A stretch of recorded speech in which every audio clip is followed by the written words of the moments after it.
Really. I mean, somebody she got into. And I have multiple people that can vouch for me on that. You had this whole time, and this is the story you came up with? The story I heard basically just makes you feel better about the fact that I was dead. She got into your blunt and ripped it up? Yeah. And then you spanked her. Now. Can I just talk to you? Do I have to be in here? I'm sorry, am I hurting your feelings? She certainly deserved better. A little girl named Alayna Bradley is dead. She was just 2 years old. The woman you just heard talking about a blunt, a polygraph, and how none of this was fair. That's her mother. Over the next 35 minutes, you'll watch her sit across from detectives as they peel back the story, layer by layer. You'll hear excuses, deflections, contradictions, and a desperate attempt to avoid saying the 5 words that mattered most. I let this happen. Before we go any further, there's something you need to remember. Alayna didn't wander into a stranger's home. She found fentanyl inside the apartment where she lived. Not a stranger's drugs, her mother's drugs. And while that little girl was dying, while her tiny body was already shutting down, the adults in that apartment weren't focused on saving her. According to investigators, they were trying to figure out how long it would take the drugs to leave their own systems. Think about that. A 2-year-old had already lost her life, and the first concern wasn't the child. It was themselves. If that makes you uncomfortable, it should. Watch this interrogation all the way to the end, and then tell me what you think. Could you sit across from detectives after losing your own child and answer the way she did? Leave your thoughts in the comments. I read every one, and I'm curious to know the exact moment you decided whether you believed her or not. Cincinnati 911. What is the address? I need a cop here in 3 Brackenwood Lane, apartment 1. My niece is not breathing. Okay. She's 2 years old. Okay, your niece is not breathing, is that correct? No, she's not breathing at all. Her lips are purple. When officers entered the apartment, they found 2-year-old Alayna Bradley unresponsive. She was rushed to the hospital. Despite every effort to save her, Alayna was pronounced dead. Then the toxicology report came back. Investigators discovered a lethal amount of fentanyl in the body of a 2-year-old child. In that instant, the case changed. What had looked like a heartbreaking tragedy was now being treated as a possible crime. Detectives asked Alayna's 22-year-old mother, Bethany Williams, to come in for an interview. She thought she was simply going to answer a few questions. She had no idea. She wasn't leaving that building as a free woman. Do you remember Dwayne? And my name's Kelly. They told you why you're here, right? No, they told me what my charge was for, so I 2 and 2 together, you know what I mean? Okay. But I asked them instantly, like, am I the only one that has a warrant? Yes, you are. Why is that? Well, we're going to talk about all that, but I have to Can go I over call your... my dad, please? Not right now. Like with my son. You'll be able to call him from the Justice Center, but I need to go over your rights with you because we're in a police facility and you're not free to go. It's the law, okay? Are you familiar with your rights? Okay. Have you ever heard anybody's rights being read to them before, like on TV or anything like that? Yeah, somewhat. Okay. Well, I'll go over them with you and I'm going to make sure that you understand them.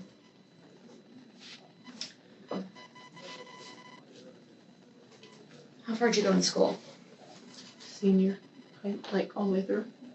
Through high school? Okay. Can you read and write okay? Mm-hmm. Okay. That's not to... I don't have my diploma though. That's okay. I just need to make sure that you're able to understand what I'm reading to you and answer questions and things like that. So you can read and write. You had any drugs or alcohol in the last 24 hours? No alcohol, but I smoke weed and yeah. Today or last night? Today. Today. What else? Fit. You had that. When did you have that? Way this morning, cause I'm on a methadone and I'm trying to come down. You know what I mean? When's the last time you had methadone? Fucking forever ago. Remember that detail. Bethany was enrolled in a methadone treatment program. She was supposed to be getting clean. And yet, on the day her daughter died, investigators say fentanyl was still in her system, still inside her home. And somehow, within reach of a 2-year-old. Don't forget that, because everything you're about to hear makes a lot more sense once you remember it. Any drugs or alcohol in the last 24 hours? No alcohol, but I smoke weed and, yeah, Today or last night? today. Today. What else? Fit. You had that. When did you have that? Way this morning, because I'm on a methadone and I'm trying to come down, you know what I mean? When's the last time you had methadone? Fucking forever ago, my clinic got messed up, my insurance got messed up, but I got it back now, so I haven't been back with everything that's been going on. Okay. It's been a while, so I need to get back in. So we're here to talk about Alayna. And I know you told us some things the night that we were at your house, and you didn't tell us all the things that happened. We know that. We got the report from the coroner's office, so we know how she died. Do you know how she died? Was it drugs? It was drugs. What was it? I figured. Tell me why you figured. Because I was asleep and my daughter was awake when I was awake, but two other people in my house used to spit. You know what I mean? And they were all in the living room and away from me, and I still, long story short, I still had it when you guys left. So my daughter didn't get in my, you know what I mean? Really. I mean, somebody else she got into. And I have multiple people that can vouch for me on that.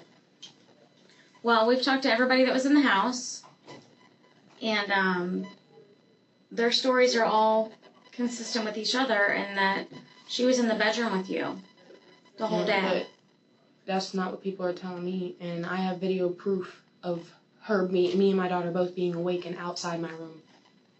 Yeah, she came out there, out of the room, for a few minutes with you, and then you went back into your room. I'm saying I have multiple videos saying that, proof of me and her being awake and not in my room, you know what I mean? Like, I was in my room a lot that day, but I wasn't in there full time, and I was asleep, you know what I mean? Like, I have a lot, I was just asking the police officer if you guys have a polygraph test, because I want to take one, because I'm not lying. Pay attention to what happens here.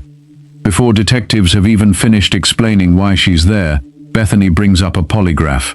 Not once, but almost immediately. Listen carefully to what she's focused on.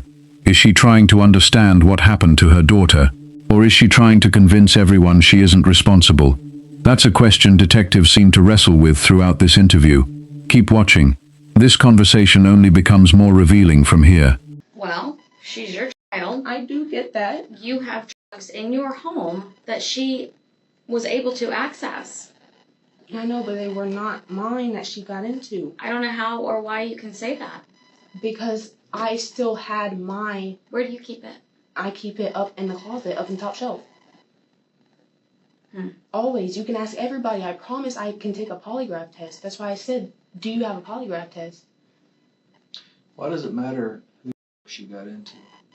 Why do you think that matters? Because I want the person who can let it stay out. I want them to be in jail too. That would be you, right? No, because It's I your didn't house. leave mine out.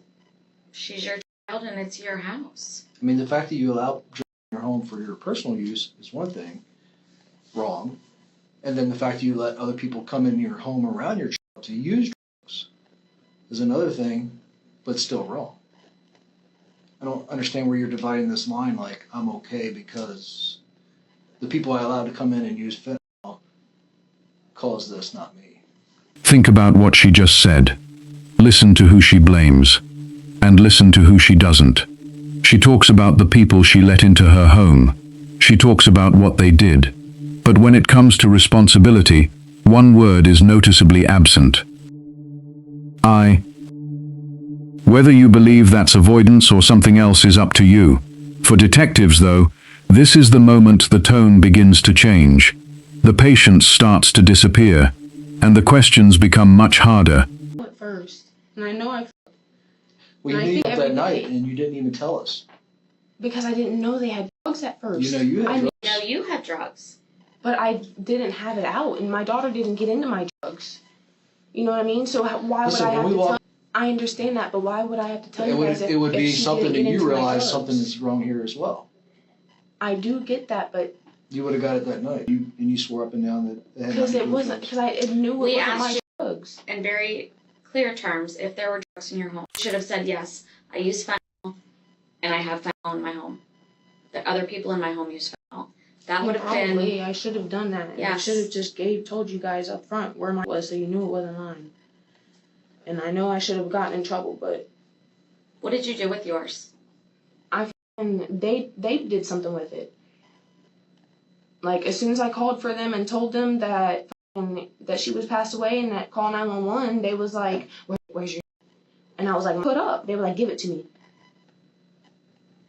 Yes, that's why I was like, I still have like my up. How many months has it been? It's been since July, end of July, Yeah. July You've 29th. had this whole time, and this is the story you came up with? No, Did it's you the spend truth. like a lot more time on this? What do you mean a story? This is the truth. Like what? I'm not. I just talked to a lawyer then, because this stuff is making me upset, low key. This whole situation should have made you upset. It is making me. It is upsetting. Not talking to us. It's just. I feel like you guys aren't understanding. Well, we're trying to understand, but there's a point in time where you have to realize that and I know you realize that your daughter died. I know that. But, and that is the time when you tell the truth. And right now is the time when you tell the truth. You can't, and it's a natural reaction and feeling to want to kind of minimize your own involvement. And I know that you don't want to think about the fact that she overdosed on fentanyl and that is your drug of choice. And there was fentanyl in your home. But that is your responsibility.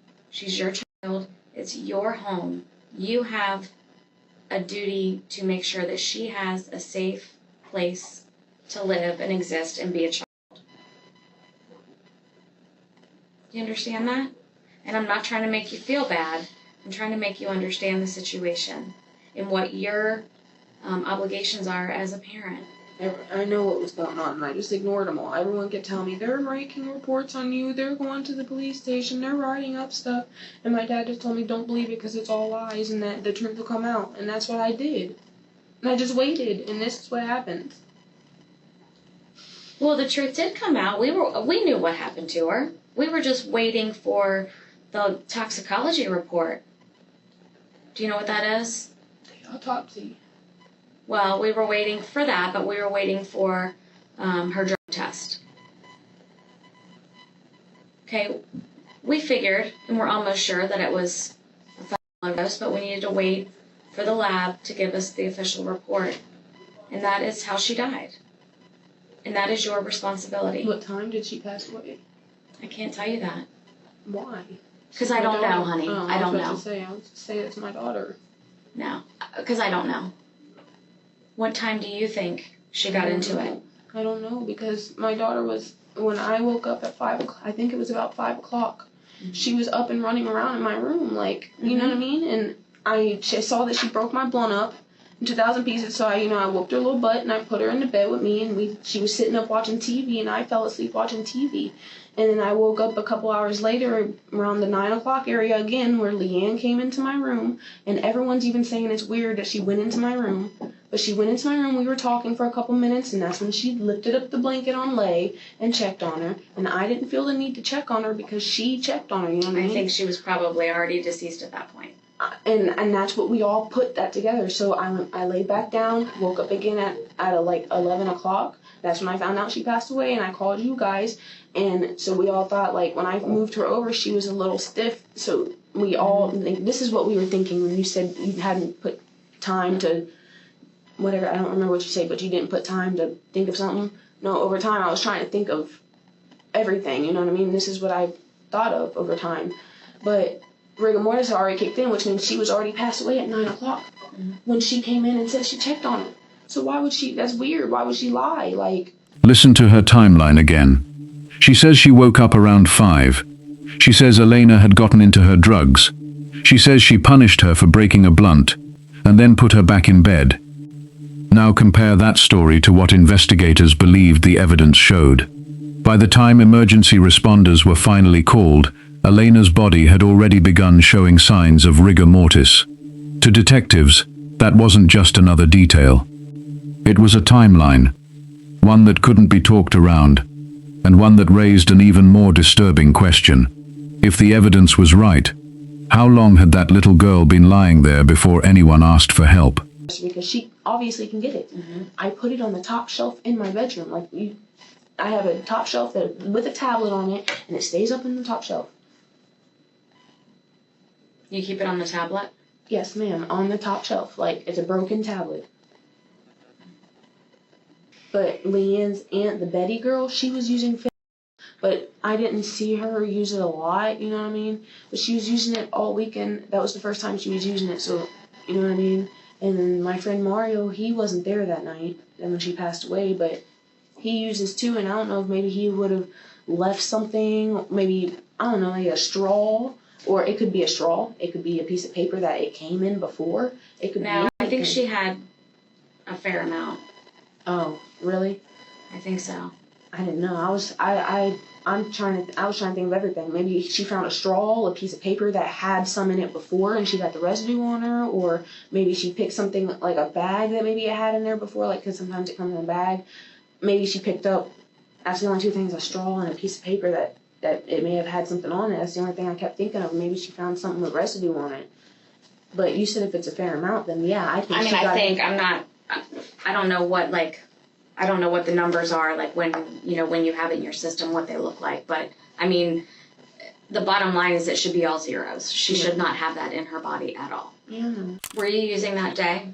No, I mean, yeah, but I use every day just because my medical conditions, but I didn't use, no, I don't never use around my daughter either.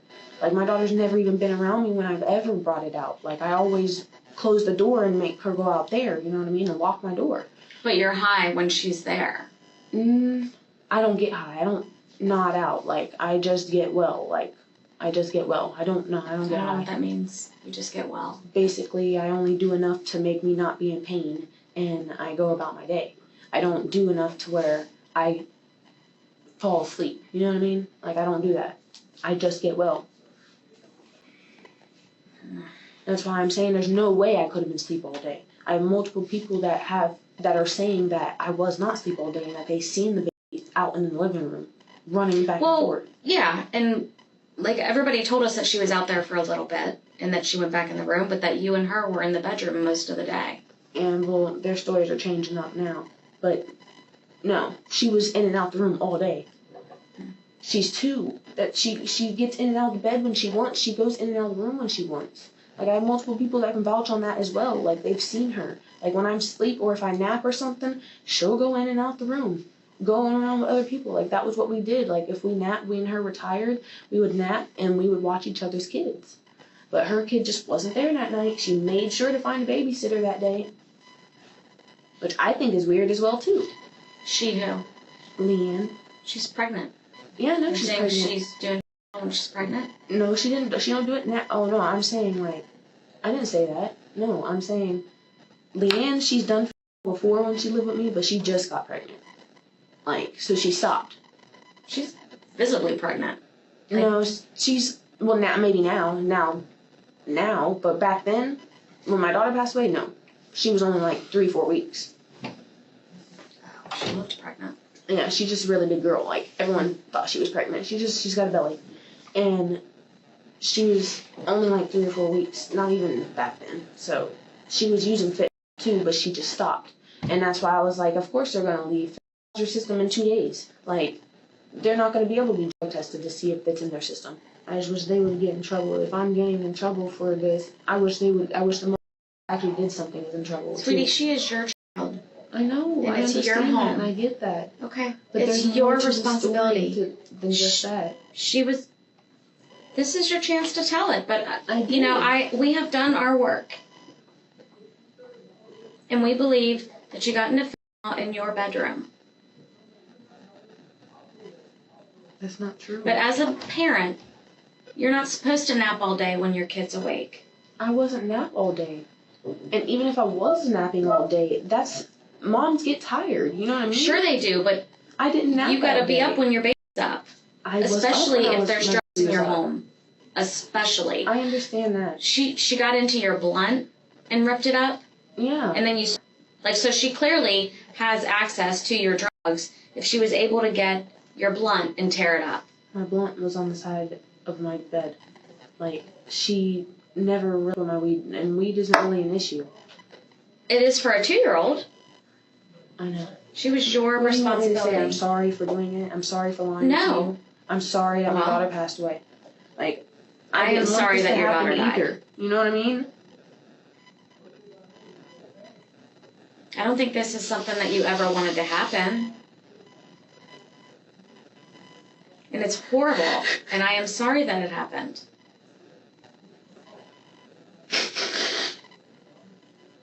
She certainly deserved better.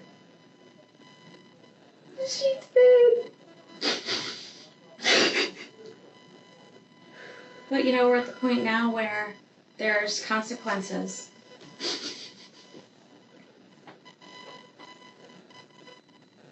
And this is the consequence.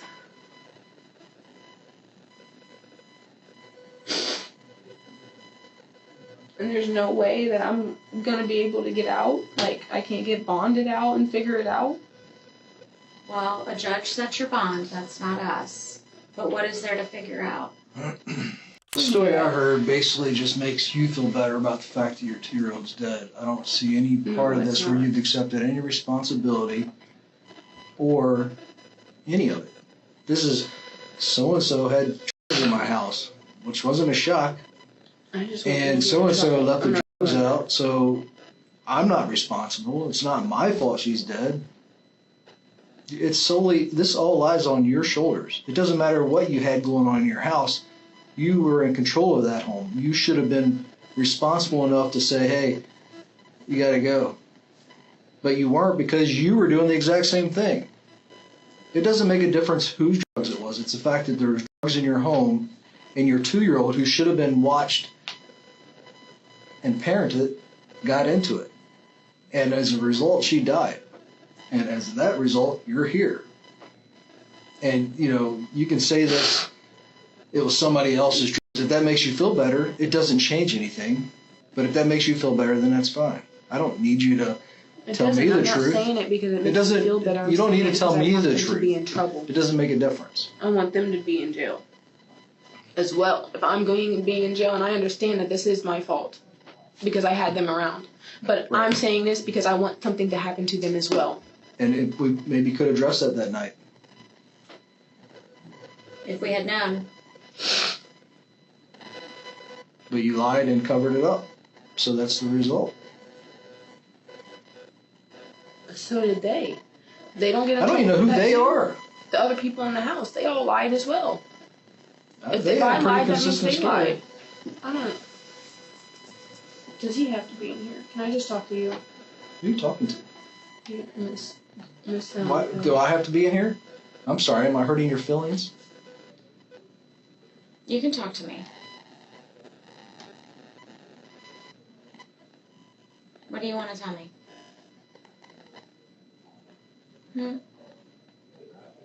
We've already told you everything, and you know it don't matter. Well, you asked if you could talk to me and not him, and I'm telling you that you can. Meaning, is he allowed to leave the room? No, he's gonna stay in here.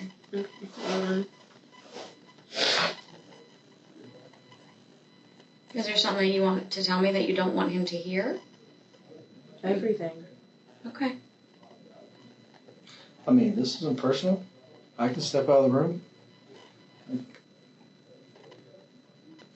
I'll step out. Okay.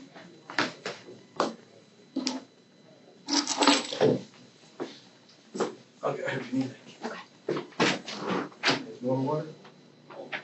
No, thanks. We get her one more? Thanks. Okay. It's just us. He's just being a d- about it. You know what I mean? That's not cool. We have different styles of talking to people sometimes, and Like my feelings are so hurt because my daughter's passed away, and it's not that I'm trying to point fingers, and it's not that I'm trying to make it not be my fault. It's just I wish more would be done. You know what I mean? I don't know what to do because it's not fair. I wish a lawyer would be here. Okay, well, if you want a lawyer here, then No, I don't. then we won't talk about it anymore. But you are pointing fingers. I just wish me telling you what was going on that night would get something done, because it's not. It's just still gonna be all on me. So to me, I don't understand why I have to talk about it again. If you guys already made your decision on what you're gonna do. The time to tell us what was going on in your house was that night. I know. We don't have anything to implicate the other people that were there. What does that mean? We don't have anything that says it was somebody else's drugs.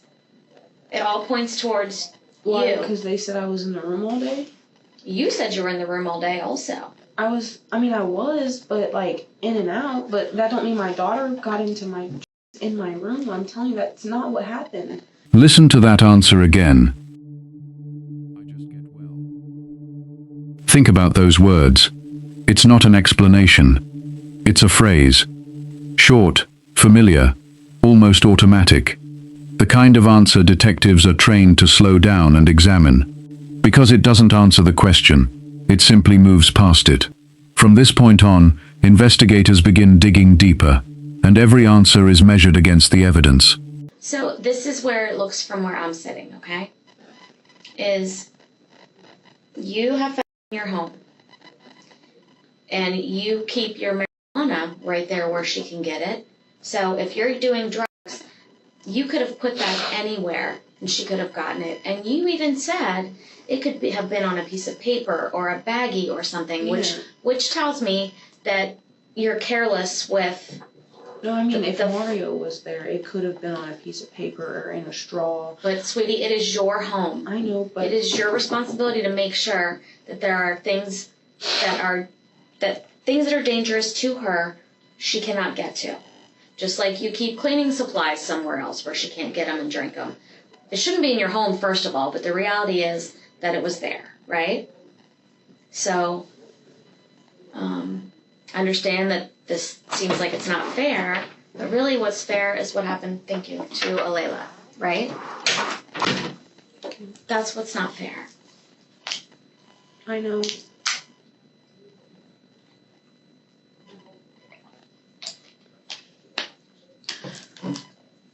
Okay. So what do we do from here? You go to the Justice Center. You have, you're charged with involuntary manslaughter and felony endangerment. So you'll go to arraignment probably tomorrow morning. Do you know what my bond is? No. Oh, they don't have one yet. Right. But you have a felony of the first degree, which is the highest felony, and a felony of the third degree. Why? Because Why are they charging me with that hard of a charge when it wasn't mine? So, Like, I it's understand. me that's charging you, okay? Yeah, I understand that. I Okay. understand everything that's happening. Okay. I do, and I understand why you say why it's my fault, why, you know what I mean, why I'm getting these charges, but I just don't understand why it's got to be that hard on me when it really wasn't my drug. I got lots of people that can vouch for me. I swear I do, because you know what I mean. She couldn't have got into drugs in my room if I saw, you know what I mean. I know for a fact she didn't. I know for 100% fact. I know that you, in your heart, you want that to be true. No, I know. For I a wish that fact. was true for you. Bethany Williams never went to trial. Okay. She pleaded guilty to involuntary manslaughter, child endangerment, and tampering with evidence. For the lab. On July 9, 2025, a judge sentenced her to a minimum of 6 years in prison, with the possibility of serving up to 9, depending on her conduct while incarcerated. Because I don't know. During sentencing, the judge acknowledged that Bethany had eventually accepted responsibility, but, in his words, She got into it. it was clearly not done up front. When I woke up at 5, Then came a statement no parent should ever have to write. In a letter to the court, Alayna's father said, I saw that she "Now we live every day with a hole in our hearts." I whooped her little butt. And perhaps the most heartbreaking detail of all came from the prosecution. According to the prosecutor, if someone had simply washed the fentanyl from Alayna's hands soon enough, her life might have been saved. Just think about that. A sink, soap, water. That may have been the difference between a little girl growing up and a little girl whose life ended at just 2 years old. If this case affected you, tell me the exact moment your opinion changed during this interrogation. I read every comment, and I'm interested to know where you think the turning point was. And if you want to watch another interrogation, where the truth took hours to unravel, click the video on your screen now. Don't forget to subscribe. Every view, every comment, and every share helps keep the stories of children like Alayna from being forgotten.